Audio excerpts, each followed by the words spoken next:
Gareth Bale, once again linked to a move to United. This off the back of a poor performance in that 2-2 draw against Valencia. He was booed off the pitch, didn't put in a particularly good show. See, the Real Madrid fans need to get a hold of themselves here. Because, you know, he's had this before. They clearly know the fella is a good player. Are they that stupid that nobody's allowed to have a bad game? Or is it just the fact that Asensio's come along now and everything in the world is great and we can get rid of Gareth? Well, for the same thing that we're talking about Man City, Zidane knows down the line with La Liga and the Champions League and how strong they are that he's going to need Bale at some point. So I don't buy this at all. So here's the thing. If you've got Real Madrid, you know, the Real Madrid coaches and the players know how good he is. The fans and the environment. It's a situation where you're just like, but why bother? You know, you've got them saying every day, Isco should play, Asensio should play. Why don't you come to England as like a returning hero, if you like? Asensio's doing great at the moment. He's potentially got a fantastic future.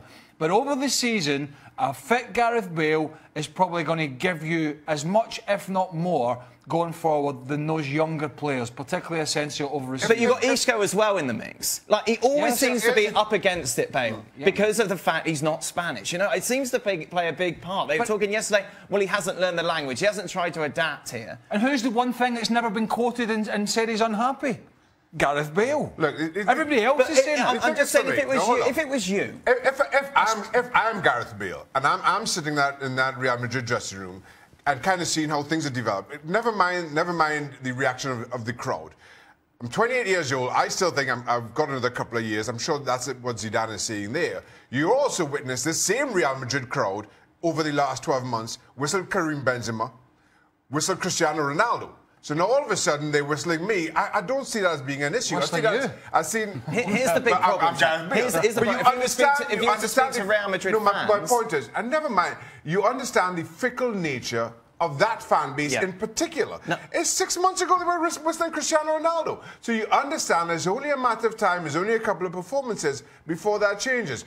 I'm not put off by this. Not this early into this transition, if you want to call it If it doesn't change, though, then that's a completely different story. Because, listen, I've never been booed by my home fans, but I can't imagine anything worse as a football player as being booed by your own. I mean, how bad is that? Wow. So he's got... So it would play a part in your decision making. Absolutely. It's not as bad as you think. It's not as bad as you think, Stevie. Just because you're not being booed by your own fans, all right? Stuff you. Craig, you get booed walking in your own home. I do. My kids boo me. It's part of life. You know, it's like part of being a footballer. You got. But it doesn't not play in your psyche at all. Yeah. It's got to, hasn't it? You think, oh, sod you, I'm going to go to England, where at least people appreciate me more. And I don't have to keep proving myself every damn week. Well, you say that, but you go into Man United and you have a bad time, you're going to get the same scenario. But I don't think you do. No. Because he's Gareth Bale, because he's British. I think it makes a difference. What do you mean, no? Who was the last United player that got booed all the time with the home fans? No, they don't do that. They don't do that. Well, they never boo. Man United fans never boo their own player. No, never. They're just perfect. Liverpool fans never boo their own players. Not constantly. He's not getting booed constantly. We're to the point of this is nonsense. It makes you move. He had a bad game. He got booed. He had an injury-ravaged season last year. Here's the problem. They won the Champions League without him. Yes. This is the thing. You've not only got Asensio, you've got Isco fighting for his position, and he's under pressure. And I'm just saying, just from a player's point of view, is there not just part of you that just thinks, you know what? I'm going to go. I'm living in Madrid. It's great. I'm playing for a great club. I could win the Champions League 3 times in a row. Ronaldo's not getting any younger either.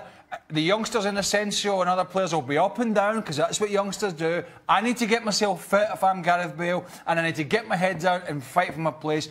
I would not be looking to go back to the Premier League and Man United or anybody else if I was him. No. At this point, absolutely not. Too soon, in my opinion.